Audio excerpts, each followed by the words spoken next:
জমিনের বুকে দম্ভ অহংকার করে চলো না।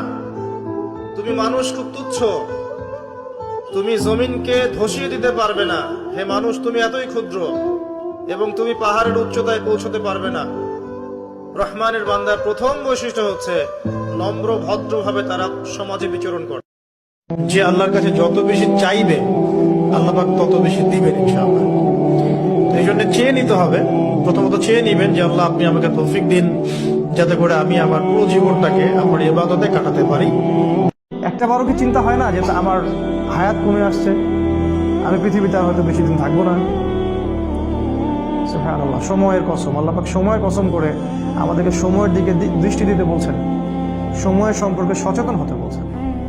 মনে রাখবেন, আল্লাহ যদি আপনার সাথে থাকেন এবং আল্লাহ যদি আপনাকে কবুল করেন, পৃথিবীর কোনো শক্তি নাই আপনাকে টলাবে।